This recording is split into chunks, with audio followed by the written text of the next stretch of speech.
नमस्कार दोस्तों और स्वागत है आपका 100% इंग्लिश के यूट्यूब चैनल पर। दोस्तों, आपके आने वाले यूनिवर्सिटी एग्जाम्स को टारगेट करते हुए आज के इस वीडियो में हम एक बहुत ही खूबसूरत और ग्लोबली सेलिब्रेटेड पोएम को ब्रेक डाउन करने वाले हैं। आज हम पढ़ेंगे टुनाइट आई कैन राइट, जिसे लिखा है legendary Latin American poet Pablo Neruda ने। अगर आप इस टेक्स्ट को पहली बार पढ़ रहे हैं तो टेंशन लेने की बिल्कुल जरूरत नहीं है। हम इसके एक एक लेयर को ओपन करेंगे, starting right from the background of the author to the context of the book और फिर इस मास्टरपीस पोएम की थीम्स। तो चलिए बिना किसी डिले के शुरू करते हैं। सबसे पहले बात करते हैं मास्टर वर्डस्मिथ की, पैब्लो नेरुदा। पैब्लो नेरुदा एक पोएट डिप्लोमेट थे जो चीले से बिलोंग करते थे। इनका जन्म 12 जुलाई 1904 को पाल नाम के एक टाउन में हुआ था। एक बहुत ही इंटरेस्टिंग फैक्ट ये है कि इनका रियल नेम नेफ्टाली रिकार्डो रेइस था। इन्होंने पैब्लो नेरुदा का सूडो नेम अपनाया था, यानी एक पेन नेम की तरह इसको अडॉप्ट किया था, जो आगे चलकर इनका लीगल नेम भी बन गया। इन्हें लिटरेरी वर्ड में पिकासो ऑफ पोएट्री भी कहा जाता है, क्योंकि थ्रू आउट हिज लाइफ उनका पोएटिक स्टाइल फ्रिक्वेंटली चेंज और इवॉल्व होता रहा। अगर इनकी अर्ली लाइफ की बात करें तो नेरुदा की अपब्रिंगिंग टुमुको में हुई थी। उनके फादर एक रेलवे एम्प्लॉय थे और मदर एक टीचर थी। अनफॉर्चुनेटली जब वो बहुत छोटे थे तभी उनके पेरेंट्स की डेथ हो गई और उन्हें उनके स्टेप मदर ने बड़ा किया। लाइफ के इस अर्ली फेज में उनकी स्कूल टीचर गैब्रिएला मिस्ट्रेल ने उनके टैलेंट को पहचाना। गैब्रिएला मिस्ट्रेल खुद एक नोबेल प्राइज विनर थी और उन्होंने ही नेरुदा को मेंटोर किया और पढ़ने के लिए बुक्स भी दी। उनके इस अर्ली गाइडेंस का ही रिजल्ट था कि पाब्लो नेरुदा खुद अपने टाइम के ग्रेटेस्ट स्पेनिश लैंग्वेज पोएट बने और 1971 में उन्हें भी पोएट्री के लिए नोबेल प्राइज से नवाजा गया। अब हम थोड़ा शिफ्ट करते हैं उस बुक की तरफ जिसने इन्हें ग्लोबल आइकन बना दिया। उनकी फर्स्ट बुक का नाम क्रिपस्कुलारियो था, जो 1923 में पब्लिश हुई थी। लेकिन इनको रियल फेम मिली इनके सेकंड मेजर वर्क से। 1924 में उनकी सबसे बेस्ट नोन बुक पब्लिश हुई थी, जिसका नाम स्पेनिश में था वेंटे पोएम्स दी आर्मर या उन स्कैसियन डेस्पेरादा। देखो प्रोनाउंसिएशन हो सकता है मेरी गलत हो। इंग्लिश में बेसिकली इसका मतलब होता है 20 love poems and a song of despair. इस इंटरनेशनली सेलिब्रेटेड कलेक्शन ने उन्हें ओवरनाइट बहुत पॉपुलर बना दिया और much coated Latin American poet भी बना दिया। लेकिन क्या आपको पता है, शुरुआत में क्रिटिक्स ने इस बुक को बोल्डली टिटिलेटिंग और हाईली इरोटिक बोलकर क्रिटिसाइज किया था, क्योंकि ये उस टाइम के ट्रेडिशनल डिसेंट हिस्पैनिक लिरिसिज्म से बिल्कुल अलग थी। इन पोएम्स का टोन प्योरली मॉडर्निस्टा था, यानी कि सिंपल, मेडिटेटिव और हाईली सजेस्टिव, जो रीडर के माइंड में स्ट्रॉन्ग इमेजेस क्रिएट करता है। आपके दिमाग में भी इमेजेस क्रिएट होने वाली हैं इसके लाइन बाय लाइन एक्सप्लेनेशन में। हम जो आज पोएम डिस्कस करने वाले हैं वो है टुनाइट आई कैन राइट। ये इसी फेमस कलेक्शन से ली गई है। इस ब्यूटीफुल पोएम को इंग्लिश में डब्ल्यू एस मार्विन ने 1969 में ट्रांसलेट किया था। अगर हम इसके कोर की बात करें तो ये पोएम एसेंशियली एक लेमेंट है, यानी कि एक शोक गीत है। इसकी सेंट्रल थीम है रिग्रेट, हार्ट ब्रेक और लॉस ऑफ लव। इस लिरिकल पीस में पोएट अपनी डीप सैडनेस और इमोशनल टर्मोइल को एक्सप्रेस कर रहा है, क्योंकि वो अपने लवर से अलग हो चुका है। स्ट्रक्चर वाइज ये पोएम फ्री वर्स में लिखी गई है। इसका मतलब है इसमें कोई स्ट्रिक्ट मीटर या फिर राइम स्कीम नहीं है, बट फिर भी कॉन्सोनेंस और एजोनेंस के मिक्सचर की वजह से इसमें एक नेचुरल हॉन्टिंग रिदम फ्लो करती है। क्रिटिक्स का मानना है कि इस सीरीज की डेस्परेटली सैड पोएम्स में पैब्लो नेरुदा प्रैक्टिकली अपनी फीलिंग्स को एनालाइज कर रहे थे, अपनी दो अलग अलग गर्लफ्रेंड्स के लिए। एक थी टुमोको की मारिसोल और दूसरी थी सेंटियागो की मारी सोम्ब्रा। अब हमने जब हमारे पोएट और इस बुक का कंटेक्स्ट समझ लिया है, तो चलिए फटाफट से आते हैं line by line analysis of tonight I can right पर। जब भी आप इस पोएम को पढ़ें, याद रखिएगा इसका लैंग्वेज बहुत सिंपल है, बट इसकी इमेजरी और सिंबलिज्म उतनी ही ज्यादा डीप है। एक एक लाइन में पोएट का मेलनकॉलिक और नॉस्टैल्जिक मूड रिफ्लेक्ट होता है। तो चलिए पोएम के अंदर चलते हैं। Tonight I can write the saddest lines. Write for example, the night is shattered and the blue stars shiver in the distance. Poem open होती है टाइटल लाइन के साथ ही, tonight I can write the saddest line. ये line इस poem में एक refrain की तरह यूज हुई है, यानी ये आगे बार बार रिपीट होगी। पोएट कह रहा है कि आज रात वो दुनिया की सबसे सैड लाइंस लिख सकता है, जो पेन ऑफ सेपरेशन है। वही इस पोयम को लिखने का कैटलिस्ट या फिर इंस्पिरेशन बन गया है। फिर वो एग्जाम्पल देता है, द नाइट इज शैटर्ड। जैसे उसका दिल टूट गया है, वैसे ही रात भी शैटर्ड है। And the blue star shiver in the distance. यहाँ ब्लू स्टार्स का शिवर करना लवर्स के बीच की कोल्डनेस और रिजिड आइसोलेशन को सिंबलाइज करता है। The night wind revolves in the sky and sings, tonight I can write the saddest lines. The night wind revolves in the sky and sings. यहाँ Neruda ने wind को personify किया है।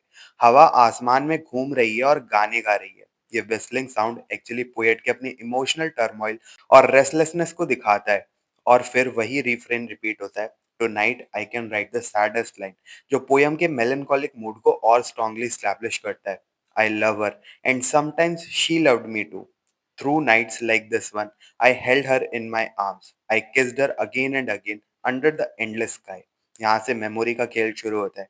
I loved her and sometimes she loved me too. ध्यान दीजिए word sometimes पर। ये poet की एम्बिवेलेंस और अनसर्टेनिटी को दिखाता है कि मेमोरीज कितनी ज्यादा ट्रिचरस होती हैं। Through nights like this one I held her in my arms. रात यहाँ मेमोरी का एक ट्रिगर बन गई है, जिससे उसको अपने पुराने इंटीमेट टाइम्स याद आते हैं। I kissed her again and again under the endless sky. वो उस बाउंडलेस या फिर एंडलेस स्काई के नीचे बिताए गए पैशनेट मोमेंट्स को रिकॉल कर रहा है। She loved me, sometimes I loved her too. How could one not have loved her great still eyes. She loved me, sometimes I loved her too. पिछले stanza की लाइन को इसने reverse कर दिया है। ये कॉन्ट्रडिक्शन दोबारा उनके कंफ्यूज्ड और कन्फ्लिक्टेड इमोशनल स्टेट को हाईलाइट करता है। How could one not have loved her great still eyes. वो अपनी बिलव्ड की ब्यूटी को एक्नॉलेज कर रहा है। उसकी बड़ी शांत आंखें इतनी खूबसूरत थी कि कोई भी उनसे प्यार कर बैठे। Tonight I can write the saddest line, to think that I do not have her, to feel that I have lost her. तीसरी बार रिफ्रेन आता है, tonight I can write the saddest line. क्यों लिख सकता है poet, to think that I do not have her, to feel that I have lost her. ये realization कि अब लवर उसके पास नहीं है, ये सेंस ऑफ लॉस उसके दुख को अपने पीक पर ले जाता है। To hear the immense night still more immense without her, and the verse falls to the soul like dew to pasture. To hear the immense night still more immense without her. रात already immense यानी endless है, पर beloved के बिना ये loneliness और भी ज्यादा इन्फिनिट और मॉर्नफुल हो जाती है। नेक्स्ट लाइन बहुत ही इंपॉर्टेंट है। यहाँ एक खूबसूरत सिमले का यूज हुआ है, and the verse falls to the soul like dew to the pasture. जिस तरह सूखे घास के मैदान यानी पैस्चर पर रात की ओस गिरती है, बिल्कुल वैसे ही ये पोएट्री उसकी दुखी आत्मा पर जेंटली गिर रही है, उसे एक तरह का सोलैस या फिर रिकम्पेंस दे रही है। What does it matter that my love could not keep her? The night is shattered and she is not with me. What does it matter that my love could not keep her? यहाँ poet खुद को console करने की कोशिश कर रहा है कि क्या फर्क पड़ता है अगर मेरा प्यार उसे रोक नहीं पाया। बट एग्जैक्टली नेक्स्ट लाइन में वो कॉन्ट्रडिक्ट करता है। The night is shattered and she is not with me. Reality फेरेट करती है और उसका हार्ट ब्रेक वापस सामने आ जाता है कि रात टूटी हुई है और वो उसके साथ नहीं है। This is all. In the distance someone is singing in the distance. My soul is not satisfied that it has lost her. This is all. In the distance someone is singing in the distance. वो दूर कहीं किसी के गाने की आवाज सुनता है, शायद कोई और खुश है, लेकिन पोएट इस सैडनेस में इतना डूबा है कि उसे कुछ और फील नहीं होता। उसकी आत्मा, उसकी सोल इस लॉस को एक्सेप्ट करने के लिए, इस टर्म्स पर आने के लिए तैयार ही नहीं है। My sight searches for her as though to go to her. My heart looks for her and she is not with me. उसकी लॉन्गिंग और यर्निंग इतनी स्ट्रांग हो चुकी है कि उसकी sight searches for her as though to go to her. उसकी आंखें ऑटोमेटिकली उसको ढूंढती है। My heart looks for her and she is not with me. उसका दिल अब भी उसकी तलाश कर रहा है, बट रियलिटी वही है, she is not with him. The same night whitening the same trees, we of that time are no longer the same. The same night whitening the same trees. यहाँ इनडायरेक्टली मूनलाइट की बात करी जा रही है, जो पेड़ों को वाइट कर रही है। रात एक बैकड्रॉप की तरह एक्ट कर रही है, जो पैसेज ऑफ टाइम को दिखाती है। We of that time are no longer the same. ये इस पोएम का एक मेजर फिलोसफिकल थॉट है। दुनिया वही है, रात और पेड़ वही है, चांदनी वही है, लेकिन वो दोनों लवर्स कंप्लीटली चेंज हो चुके हैं। I no longer love her, that's certain, but how I loved her. My voice tried to find the wind to touch her hearing. Poet के इमोशंस देखिए कितने ज्यादा फ्लक्स में है। I no longer love her, that's certain, but how I loved her. पहले वो full confidence से कहता है कि मैं अब उससे प्यार नहीं करता, और अगले ही सेकंड वो याद करता है कि उसने उसे कितने पैशन से लव किया था। My voice tried to find the wind to touch her hearing. वो इतना डेस्परेट है कि वो चाहता है कि उसकी आवाज हवा के जरिए उसके कानों तक पहुंच जाए।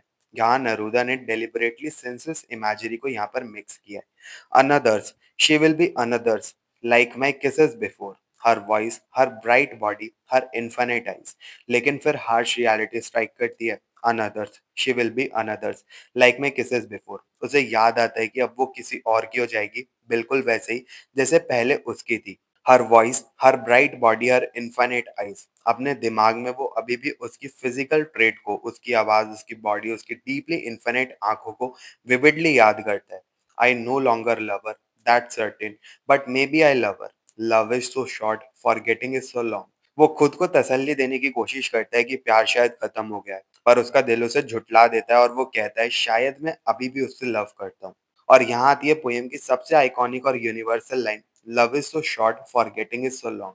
प्यार और पैशनेट मोमेंट्स कितनी जल्दी गुजर जाते हैं, लेकिन उस एस्ट्रेंज लवर को भुलाना एक बहुत लंबा और मुश्किल प्रोसेस है। Because through nights like this one I held her in my arms, my soul is not satisfied that it has lost her. रात वापस उसे एमोरस और इंटीमेट मोमेंट्स की याद दिलाती है, और इसी वजह से उसकी आत्मा बेचैन है और इस अल्टीमेट लॉस को एक्सेप्ट नहीं कर पा रही। Though this be the last pain that she makes me suffer and this the last verse that I write for her. आखिरी में पोएटिक रेजोल्यूशन पर आता है, though this be the last pain that she makes me suffer. ये जो rejection और दर्द है, इसने उसे लिखने का इंस्पिरेशन दिया। And these last versus that I write for her. In complex और कॉन्ट्रडिक्टरी इमोशन से गुजर कर ये पोयम एक मीडियम बनती है उसके पेन को क्रिस्टलाइज करने की। और वो रिजॉल्व करता है कि ये आखिरी वर्सेस हैं जो वो उसके लिए लिख रहा है। अब वो लाइफ में आगे बढ़ जाएगा, मूव ऑन कर जाएगा। लाइन बाय लाइन डेप्थ को समझने के बाद अब हम इस पोएम के कोर थीम्स को कंसोलिडेट करते हैं। आपके आने वाले यूनिवर्सिटी एग्जाम्स और सीयूईटी, पीजी या फिर यूजीसी नेट जैसे एंट्रेंस एग्जाम्स में सब्जेक्टिव या फिर एनालिटिकल सेक्शंस में ये थीम्स डायरेक्टली हिट करती हैं। इनको ध्यान से नोट कीजिएगा। सबसे पहली और सबसे प्रोमिनेंट थीम है रिग्रेट और हार्ट ब्रेक की। पूरी पोयम एक लेमेंटिक शोक गीत की तरह है जो एस्ट्रेंजमेंट और लॉस ऑफ लव पर बेस्ड है। पोएट का मेलनकॉलिक और नॉस्टैल्जिक मूड उसके डीपली कन्फ्लिक्टेड इमोशनल स्टेट को हाईलाइट करता है। ध्यान देने वाली बात यह है कि पाब्लो नेरुदा सिर्फ अपने लवर को खोने का शोक नहीं मना रहे, बल्कि वो उन मेमोरीज को भी हाईलाइट कर रहे हैं जो पास्ट और प्रेजेंट के बीच ऑसिलेट करती हैं। वर्ड समटाइम का यूज इस अनसर्टेनिटी को दिखाता है कि पास्ट की मेमोरीज कितनी एम्बिगस होती हैं। दूसरी मेजर थीम इस पोयम के अंदर है नेचर का as a symbolic drop use होना। इस पोयम में नेचर सिर्फ एक एस्थेटिक बैकग्राउंड नहीं, ये पोएट के इंटरनल ट्रॉमा और पैसेज ऑफ टाइम को रिफ्लेक्ट करता है। जैसे शैटर्ड नाइट और पर्सोनिफाइड नाइट विंड उसके इनर इमोशनल टर्मोइल को दर्शाते हैं।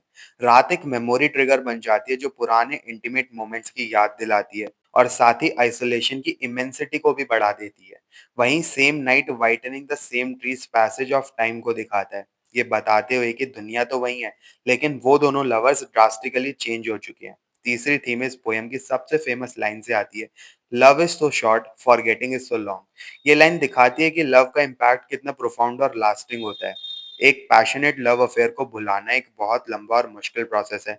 यहाँ नेरूदा ये भी स्टैब्लिश करते हैं कि love is an idea universal और एटर्नल है, जो लवर्स को ट्रांसेंड कर जाता है। यहाँ पर लवर्स को ऑब्जेक्ट ऑफ लव दिखाया गया है, यानी कि वो चेंज होने के प्रोन रहते हैं।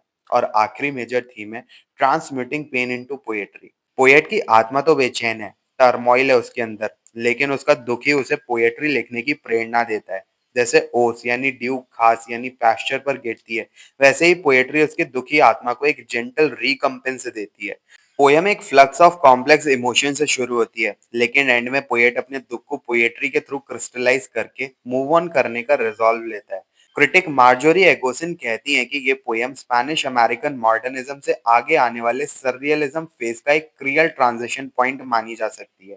तो दोस्तों, ये था पाब्लो नेरुदा की iconic poem tonight I can right का एक complete detailed one shot analysis. हमने ऑथर के बैकग्राउंड से लेकर बुक के context, line by line explanation और डीपर थीम्स को कॉम्प्रिहेंसिवली कवर किया। मुझे पूरी उम्मीद है कि आपको ये पोयम अच्छे से क्लियर हो गई होगी। अगर फिर भी आपके कोई भी डाउट्स इन ऑथर को लेकर या लिटरेचर के किसी भी थीम को लेकर, तो आप कमेंट सेक्शन में ज़रूर से पूछ सकते हैं। अगर आपको ये वीडियो पसंद आई हो तो इसको लाइक और शेयर ज़रूर करें, और 100% इंग्लिश चैनल को सब्सक्राइब कर लें और ऐसे इंसाइटफुल वीडियोज़ के लिए। मिलते हैं फिर अपने नेक्स्ट वीडियो में। तब तक के लिए happy studying and best of luck for your upcoming examinations.